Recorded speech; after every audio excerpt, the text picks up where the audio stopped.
Assalamualaikum warahmatullahi wabarakatuh. Sebelumnya perkenalkan, nama saya Miftahul Hidayat dari Prodi Perbankan Syariah dengan NIM 2014-110184. Video ini bertujuan untuk memenuhi salah satu tugas dari mata kuliah Hadis Ekonomi dengan dosen pengampu Bapak Hanif Munadi. Yang mana dalam video ini saya akan menjelaskan ayat atau hadis tentang produksi, distribusi, dan konsumsi. Nah, mengapa sih kau membahas tentang ini?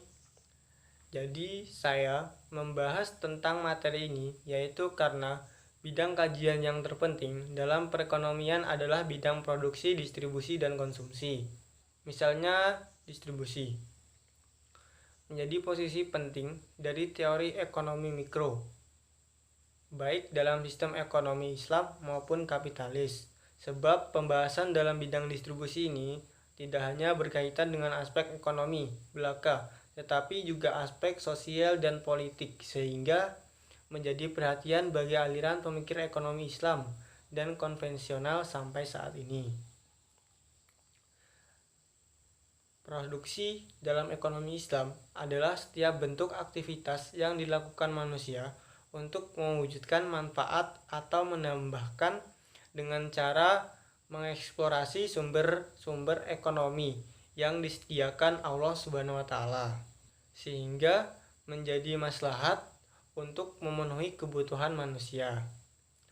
Hal ini tidak dijelaskan dalam semua aktivitas produksi barang dan jasa yang dilakukan seorang muslim untuk memperbaiki apa yang dimilikinya, baik berupa sumber daya alam dan harta, dan dipersiapkan untuk bisa dimanfaatkan oleh pelakunya atau oleh umat Islam.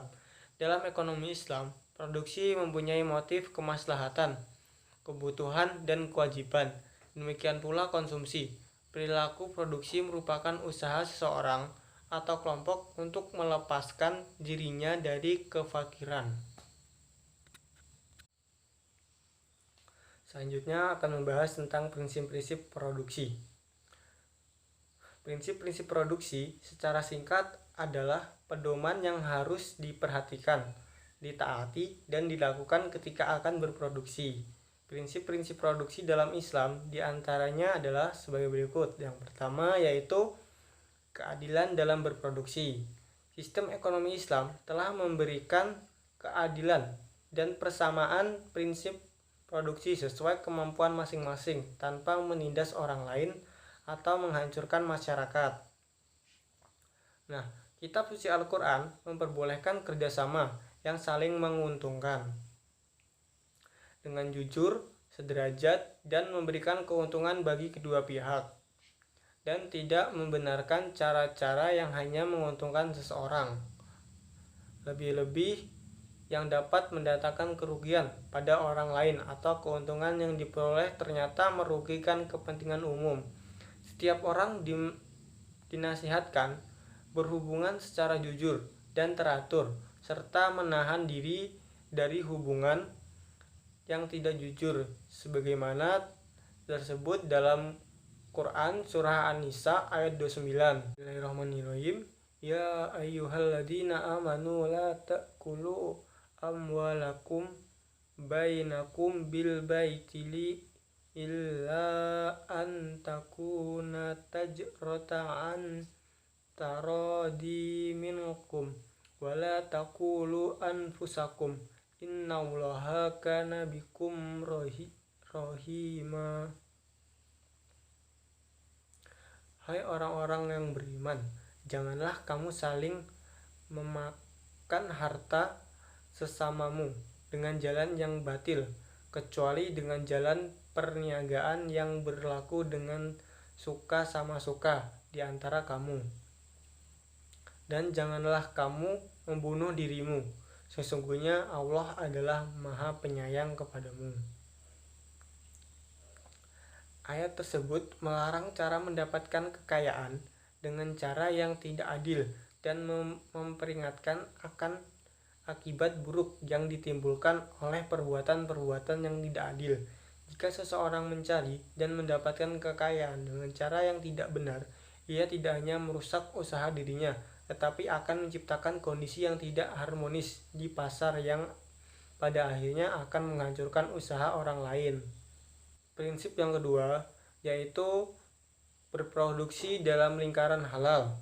Selanjutnya yaitu prinsip seluruh kegiatan produksi terikat pada tatanan nilai moral dan teknikal yang islami. Selanjutnya, kegiatan produksi harus memperhatikan aspek sosial kemasyarakatan. Permanfaatan ekonomi muncul bukan saja karena kelengkapan tetapi lebih kompleks. Mungkin itu tadi prinsip-prinsip produksi. Dalam hadis juga disebutkan tentang produksi. Hadis riwayat Bukhari Muslim. Bismillahirrahmanirrahim. An Jibril qala Rasulullah sallallahu alaihi wasallam man kanat lahu ardu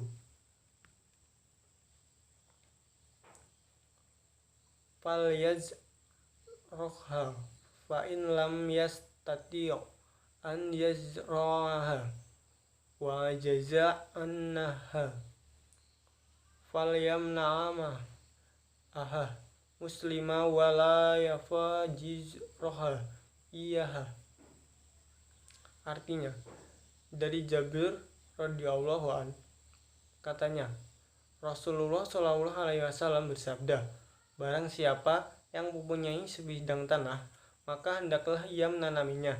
Jika ia tidak bisa atau tidak mampu menanaminya, maka hendaklah diserahkan kepada orang lain untuk ditanaminya, dan janganlah menyewakannya. Hadis riwayat Bukhari Muslim. Selanjutnya yaitu tentang distribusi. Apa sih distribusi?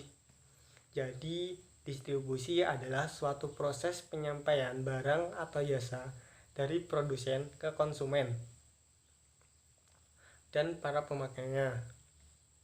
Saluran distribusi adalah suatu jalur perantara pemasaran dalam berbagai aspek barang atau jasa dari tangan produsen ke konsumen. Antara pihak produsen dan konsumen terdapat perantara pemasaran, yaitu distributor atau agen yang melayani pembeli. Secara garis besar, distribusi kekayaan dan pendapatan dalam Islam dikenal melalui 7 cara, yaitu yang pertama zakat, yang kedua sedekah, yang ketiga belanja wajib, yang keempat kafarat, yang kelima nazar, dan yang keenam sembelihan, yang ketujuh adalah insentif negara. Apa sih tujuan distribusi dalam Islam? Jadi tujuannya adalah tujuan distribusi dalam ekonomi Islam dikelompokkan kepada tujuan dakwah, pendidikan, sosial, dan ekonomi. Yang pertama yaitu tujuan dakwah. Sebagaimana yang tertera dalam Quran Surah Ali Imran ayat 140 yang artinya, jika kamu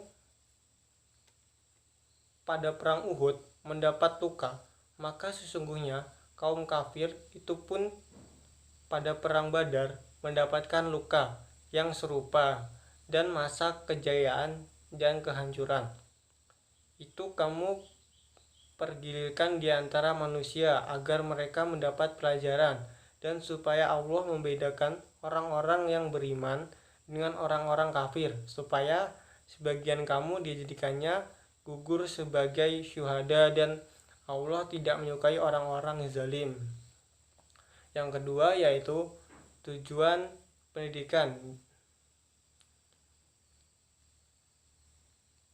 Dalam Quran surah Al-Taubah ayat 103 yang artinya, ambillah zakat dari sebagian harta mereka. Dengan zakat itu kamu membersihkan.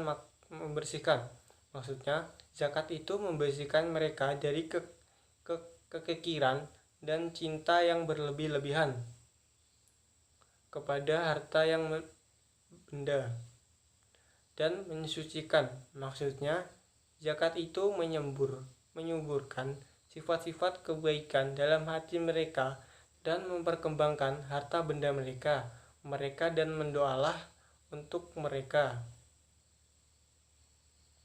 Sesungguhnya doa kamu itu menjadi ketentraman jiwa bagi mereka, dan Allah Maha mendengar lagi Maha mengetahui. Selanjutnya yang ketiga yaitu tujuan sosial.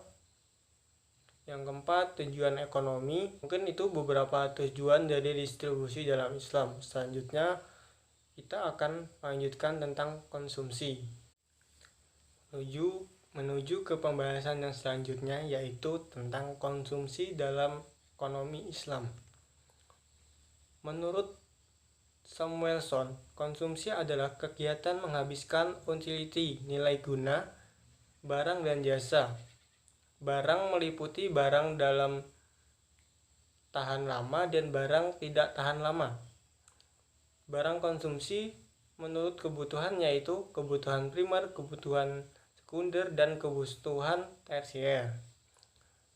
Sifat barang konsumsi menurut Al-Ghazali dan Al-Shatibi dalam Islam adalah at-thayyibat. Prinsip konsumsi dalam Islam adalah prinsip keadilan, kebersihan, kesederhanaan, kemurahan hati, dan moralitas.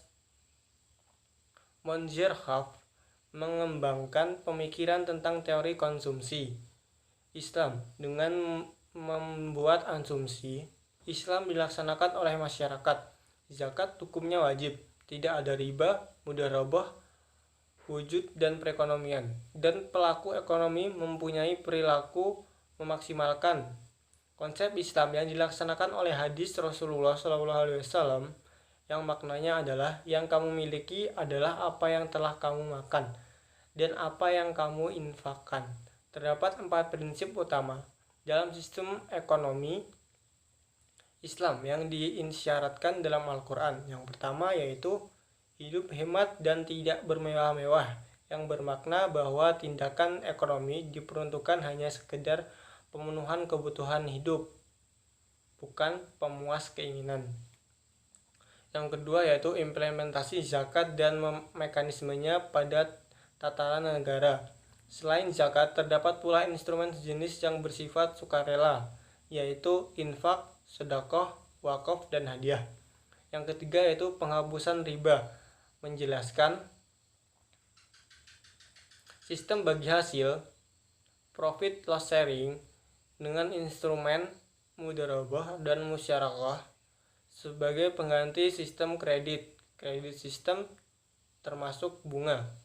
Yang keempat yaitu menjalankan usaha-usaha yang halal, jauh dari maisir dan horor, meliputi bahan baku, proses produksi, manajemen, output produksi, hingga proses distribusi dan konsumsi harus dalam kerangka halal. Dari 4 prinsip tersebut, terlihat model-model perilaku muslim dalam menyikapi harta. Harta bukanlah tujuan, ia hanya sekedar alat untuk menumpuk pahala demi tercapainya falah, kebahagiaan dunia dan akhirat. Mungkin itu saja presentasi yang dapat saya sampaikan pada tugas kali ini. Apabila dalam penyampaian ada kesalahan atau kekurangan dalam penyampaian video ini, saya mohon maaf yang sebesar-besarnya. Segitu saja, wabillahi taufik wal hidayah. Wassalamualaikum warahmatullahi wabarakatuh.